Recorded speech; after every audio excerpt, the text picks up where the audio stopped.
Hey guys, back with another video to show you Tryndamere top and jungle both in one, because it doesn't really change his playstyle too much if you're going between the two. He pretty much plays the same late game, and so yeah, for purposes of this guide, we're going to cover both positions and some tips and tricks that you can do with him. Now, let's go straight into runes and masteries then. So here's all the information all at once. I know it's a lot of options, but that's what Tryndamere is. I mean, he is a force to be reckoning with. You manipulate your opponents to do what you want them to, and if they ignore you, if they are not following you, then you punish them severely, and then you end up carrying the entire game by yourself. So that's Tryndamere in a nutshell. You force your opponents to do what you want them to, and if they don't, then you end up ending the game. And yeah, he's pretty OP. He's a really strong split pusher. But let's dial back a little bit. Let's go and talk about early game with Tryndamere. Tryndamere's passive is Battle Fury. Essentially, you get up to 35 critical strikes depending on how much Fury you have. You get Fury by auto-attacking. You get double if you last hit a minion, monster, champion, doesn't matter. And you get double if you critical strike. This is really important. This is why you're non-stop auto-attacking with Tryndamere much as possible, especially if you have Warlord's Bloodlust, because then your life's still in it as well. This thing is really strong because, yes, there is a little bit of RNG here, but critting at early game with Tryndamere is humongous. No matter who you're fighting, those crits are really going to help you win your lane and get first blood. Now, summoner spells, you do have flexibility with Tryndamere. You can get Ignite, you can get Exhaust, you can get Flash, you can get Ghost, you can get Teleport. Doesn't really matter. I prefer actually Exhaust and Ghost, so that way you can chase down people a little bit easier. Tryndamere's Q is Bloodlust. Essentially, you get bonus AD permanently as a passive as you're leveling up. It's a total of 25 at max tier, and you get additional AD for every 1% of your life you're missing. So this is awesome. Quick note, with your ult, really good synergy there, because if you're constantly going to be at 1%, you're maximizing that bonus AD that you're going to have, and it has a nice little toggle effect where you consume all your rage and you heal yourself, so that's pretty awesome too. So combined with your passive, if you're really low life but you have full rage, you're going to be doing so much damage, those crits are really going to chunk out your opponent. So even pre-6, you can easily get kills just by the sheer force of your damage. Tryndamere's W is Mocking Shout. I think this is one of Tryndamere's most underrated abilities. This ability is amazing. It will slow all enemies that have their backs towards you. 850 range is pretty big, and regardless if their backs are towards you or not, they will lose AD. Now this thing is amazing, because if you hit the entire enemy team, they lose 80 AD at max tier. That is very strong. Now, a couple other small tips on this ability is it will reveal enemies in the Fog of War, because you'll see it light up, and you have to be careful, because if you do it in the Fog of War, it will reveal you as well. Tryndamere's E is Spinning Slash. You get 2 rage every enemy you hit. This thing is really important because you can dash over walls, units, whatever, and it does good damage. You do get half a second reduced cooldown for every champion or minion, every opponent you hit, and this thing is really important to Tryndamere to close that gap, to chase down people, and to escape. Finally, we have his ult, Undying Rage. You can activate this when you are crowd controlled. You can not die when you activate this for 5 seconds. You won't go past 1 life, and it gives you rage and lower cooldowns as you're leveling up. Pretty awesome ability, good synergy with his kit. So finally, let's talk strategy, and this is going to be true regardless if you are top or jungle. You want to be able to split push and take towers. Towers are going to be worth a lot more than kills are, and so the only time you're going to end up grouping is when you're defending major objectives. Think, important towers or barons or something like that, maybe, a significant dragon, but ideally speaking, you want to separate from the group and split push.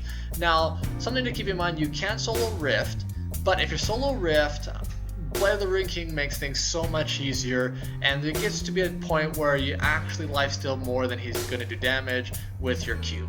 So, while split pushing, you want to be able to keep at least one person there. If they send no one up, then you're going to push up to that inhibitor and really punish them. But you're going to take as many objectives as you can, constantly keep people up on top lane. Now, I will have to say, if they send one person up, ideally speaking, if you're doing a really good job, you can solo any one person on their team.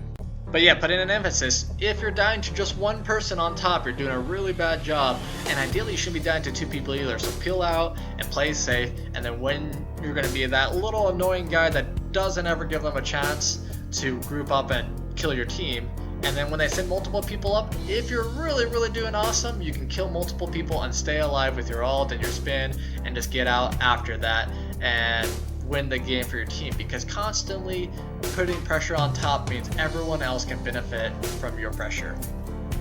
Now this will happen a lot in lower level elos, but sometimes you'll have people that will yell at you, tell you should group and not be split pushing, but just ignore them. You can be nice to them and politely tell them otherwise, but yeah, you're going to be carrying your team by split pushing, by taking more objectives. So take objectives, take inhibitors, and if your team can't win a 4 vs 4, or sometimes even if I've played a lot of games where my team's lost 4 vs 3s, that's not your fault. That's not your fault. You're doing what you're supposed to do by split pushing. So keep that in mind. When your enemy team is really scared when they're ahead, just put even more pressure, because that will stop their siege, because they'll have to go deal with your split push. And if they don't recall in time, then you're going to take even more objectives. In my opinion, it's not that bad to die for a Nexus tower. It's not that bad to die for an inhibitor or even a tier 3 tower. Very, very good exchanges. Ideally speaking, you don't want to die, but I mean, exchanging your life to take an inhibitor is going to make it that much easier for you to split push the opposite lane. If you did top, then you can go bottom right after, and it's just going to be that much easier for you to keep the pressure to win.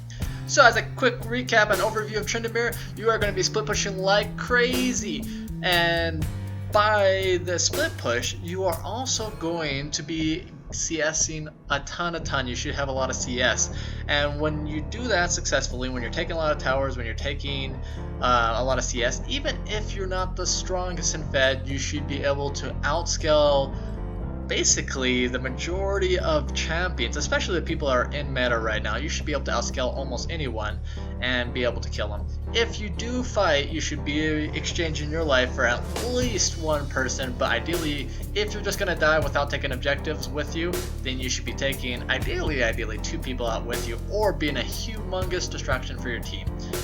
You don't always have to run if you don't have your ult up, but yeah, take advantage of that and get into late game.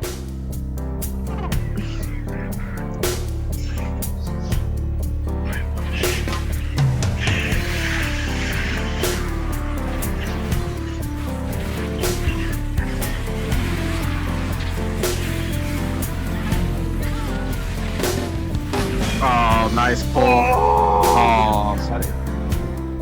Hey guys, thanks so much for watching. I hope you enjoyed this guide. If you did, hit a thumbs up. Quick shout out to Abriona.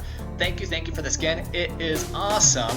And I guess on that note, for all of you guys, I've never really played Tryndamere too much in the past. I'm usually a big fan of tanky tops, but Tryndamere is awesome. The best way to counter him, if you want to, is 1 vs 1ing him late game, which is really hard to do if you're squishy, so I like to go tanky top to counter him. Garen, Trundle, Nasus, and go really built against him with Thornmail. Helps out a lot. But yeah, thanks so much for watching, guys. If you have any questions, comments, or concerns, refer to the section below. This took me about 16 hours of gameplay to really be able to make this guide, and a lot of fun. If you want a little quick challenge, go jungle, devour Rageblade, Fervor Blade of the Rune King, no crit items, and have a lot of fun that way. But yeah, thanks so much for watching. See you next time, guys.